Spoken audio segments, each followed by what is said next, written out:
بسم اللہ الرحمن الرحیم نحمده ونصلی علی رسوله الکریم اما بعد قال اللہ تبارک وتعالی فی کلامہ العظیم وجعلنا منهم أئمة يهدون بأمرنا لما صبروا وكانوا بآياتنا يوقنون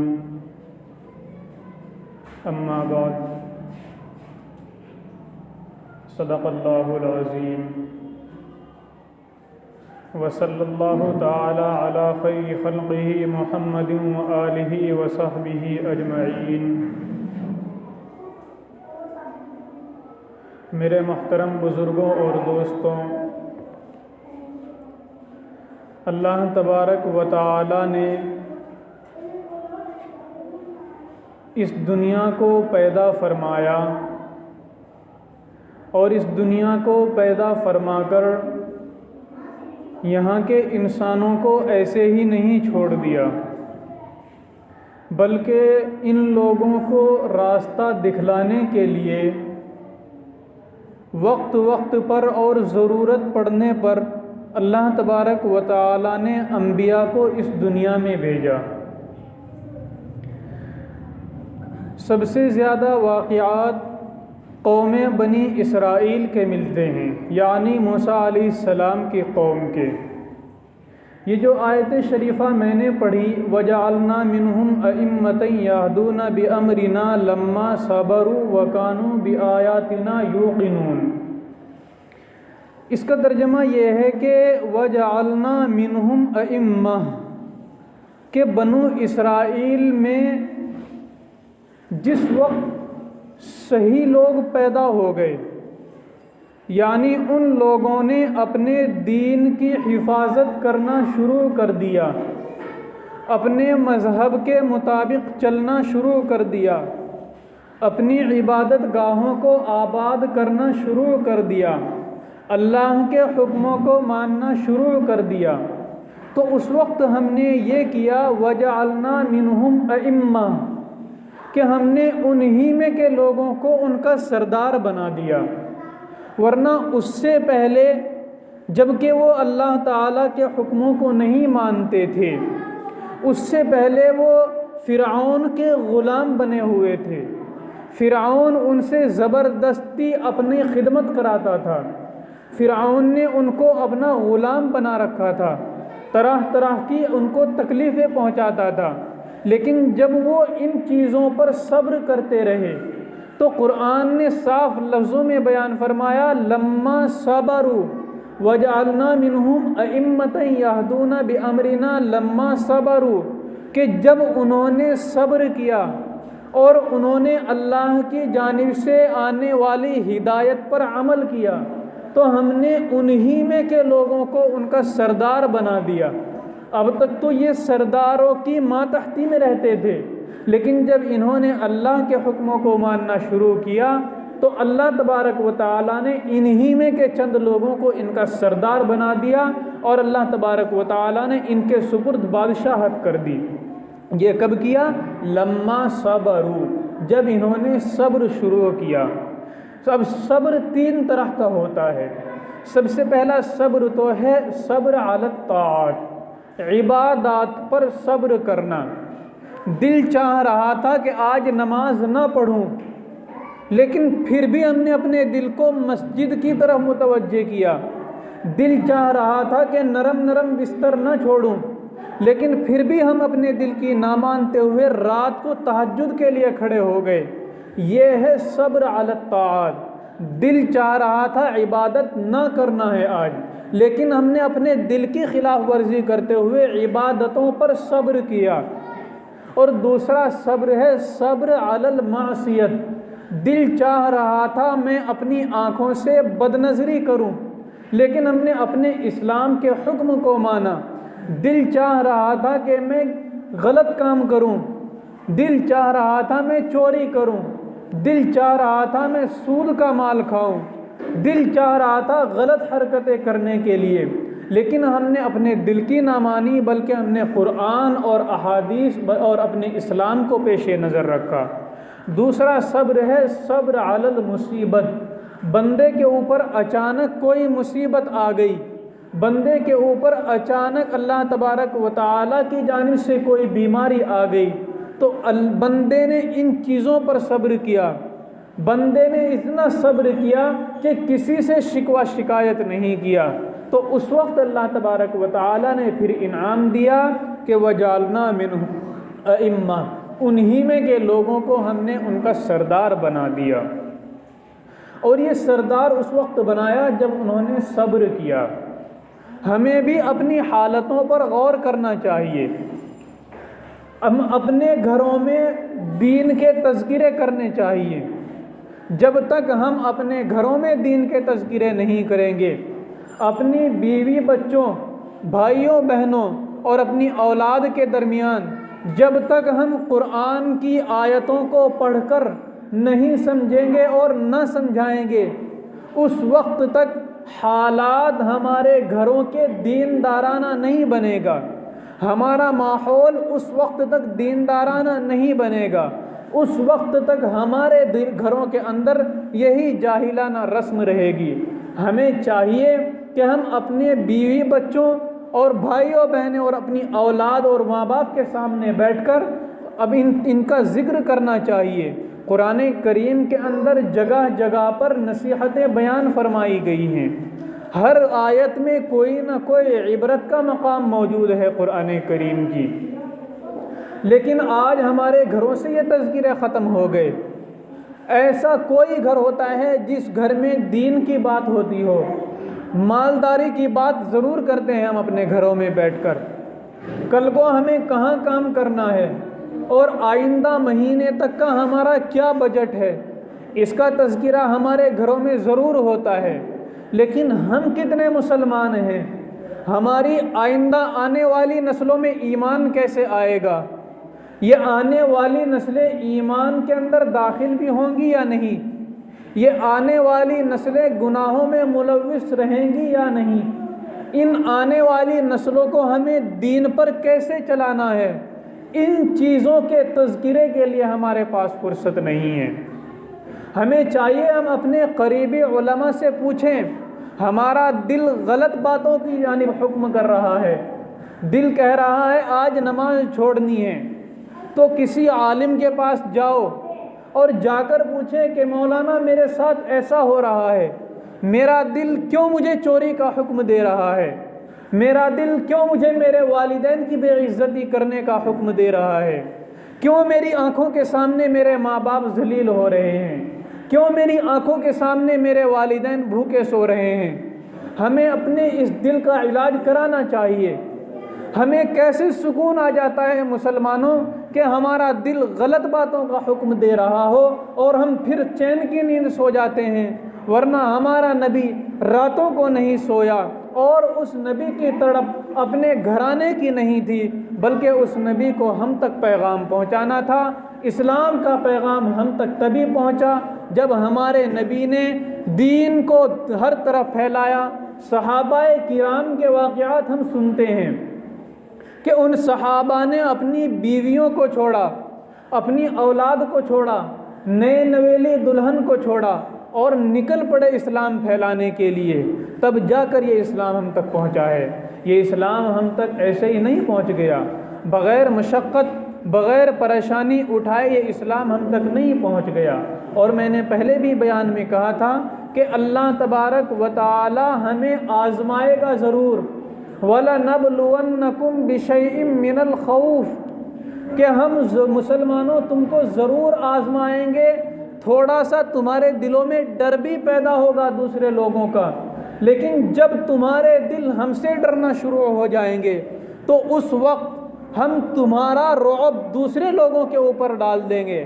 میرے نبی نے ارشاد فرمایا نصرت بالرعب، کہ اللہ تبارک و تعالی نے مجھے ایک ایسی صفت عطا فرمائی کہ میں جہاں بھی جاتا ہوں چاہے دشمن ہی کیوں نہ ہو، وہ دشمن بھی مجھ سے خوف کھانے لگتے ہیں۔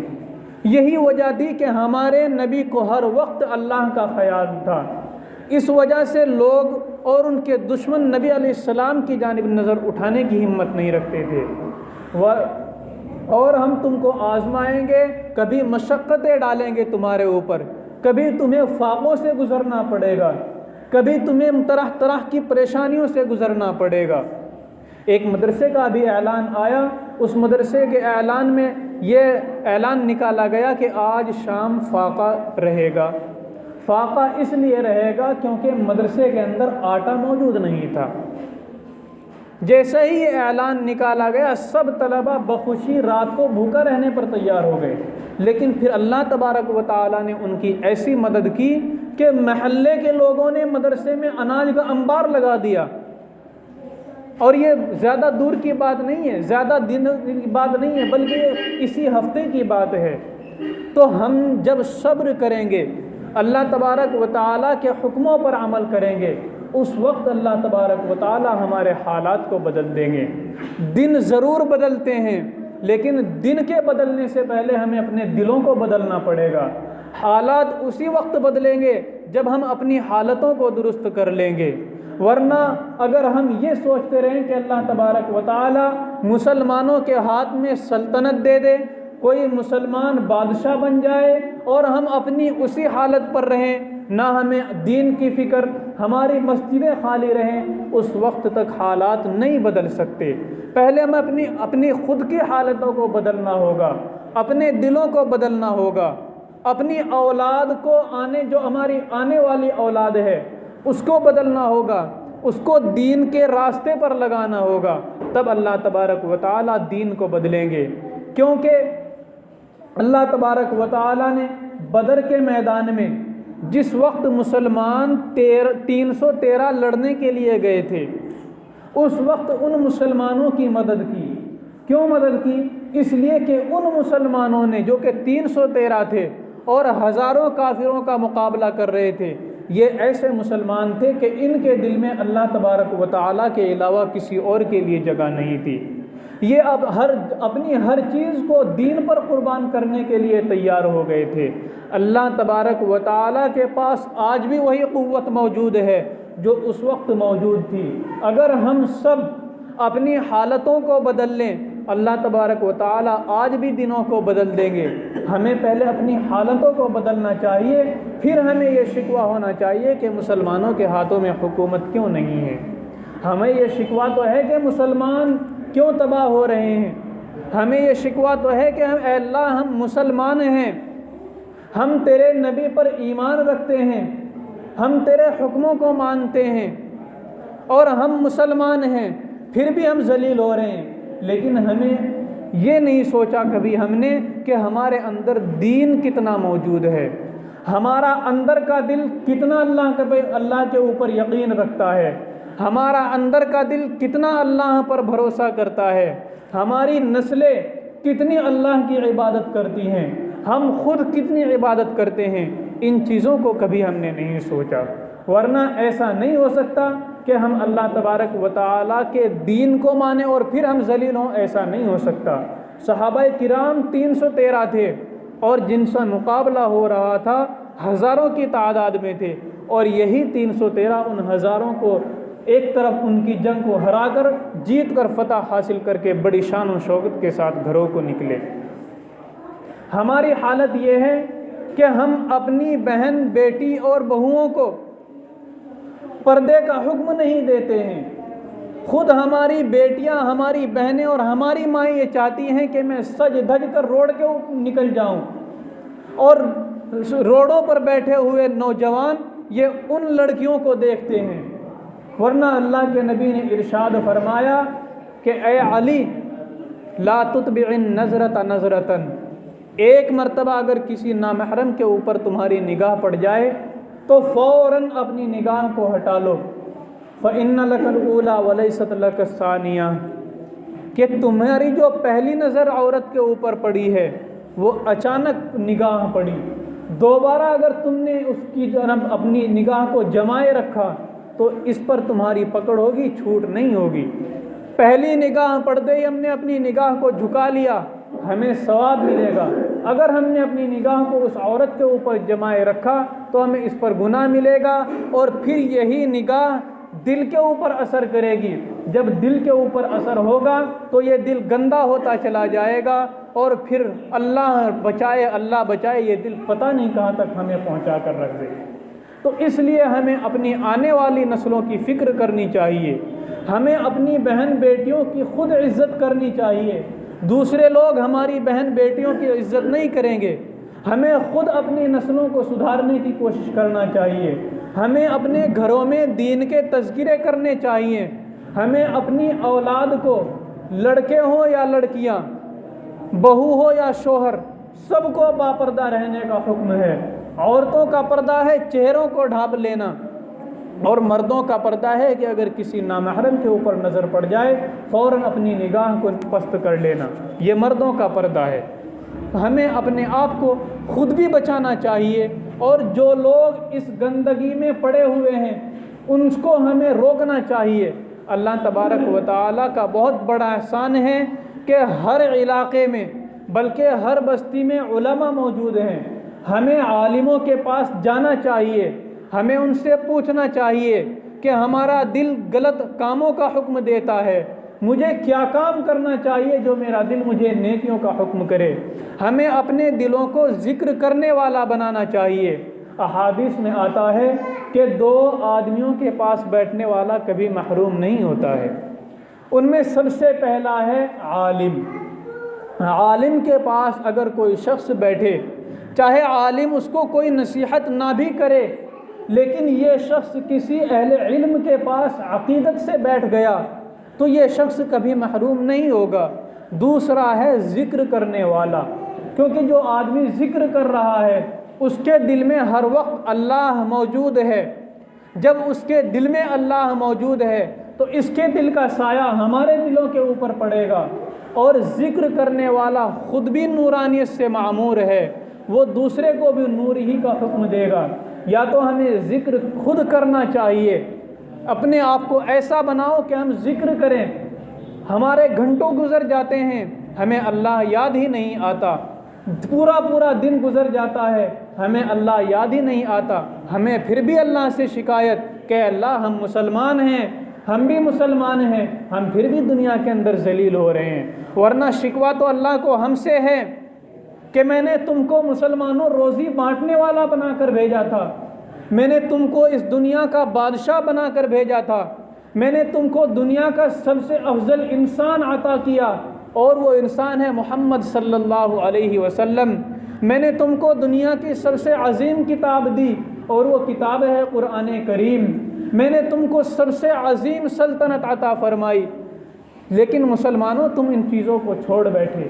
شکوہ اللہ کو ہم سے ہے، ہمیں اللہ سے شکوہ نہ کرنا چاہیے، ہمیں اپنی حالتوں کو بدلنا چاہیے، ہمیں ذکر کرنا چاہیے، اللہ تبارک و تعالیٰ کے سامنے رونا چاہیے، نمازی بننا ہے، تہجد گزار بننے کی کوشش کیجئے، ذکر کیجئے۔ الحمدللہ میرے استاد محترم، میں نے پہلے بھی ذکر کیا، مفتی محمد اسجد صاحب، وہ آپ کے قریب میں رہتے ہیں، ان کے یہاں صبح میں ذکر ہوتا ہے، جاؤ ذکر کیجئے۔ مسلمانوں اپنے دلوں کو ذکر سے روشن کریے، اپنے مسلمانوں اپنے دلوں کا علاج کرائیے ایسے لوگوں سے، ورنہ ایسے لوگ زمین پر بہت کم ہوتے ہیں۔ چونکہ میں نے اپنے استاد سے براہ راست استفادہ کیا، میں نے بالکل دین کو چھوڑ دیا تھا، لیکن میرے استاد نے میرا ہاتھ پکڑا اور مجھے اسی راہ پر لا کر کھڑا کیا۔ میں مدرسہ چھوڑ چکا تھا، میرے استاد مجھے گھر لینے کے لیے آئے، اور آج اسی شخص کی برکت ہے، اللہ تبارک و تعالیٰ میری جانب سے اس شخص کو ہزاروں نعمتیں عطا فرمائے، ہزاروں نعمتیں عطا فرمائے، کہ اس شخص کی برکت سے اللہ تبارک و تعالیٰ نے مجھے بہت کچھ عطا فرمایا۔ اللہ تبارک و تعالیٰ کا بڑا احسان ہے کہ اللہ تعالیٰ نے ایسا شخص ہمارے بہٹ کے اندر موجود ہے، اور کوئی یہ بھی نہ سمجھے کہ میں ایک شخصیت کی جانب دعوت دے رہا ہوں، کوئی ایک شخص میری نظر میں نہیں ہے۔ جس آدمی کی نگاہ جس شخص کے اوپر ہو وہ اس شخص کے پاس جائے، اپنے دل کا علاج کرائے۔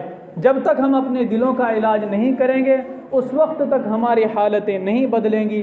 ہمیں اپنی حالتوں کو بدلنا چاہیے، تبھی ہماری نسلوں کے پاس ایمان محفوظ رہے گا، ورنہ ہمیں خود ہی ہاتھ جھاڑ لینے چاہیے، ہماری نسلوں کے پاس ایمان نہیں بچے گا۔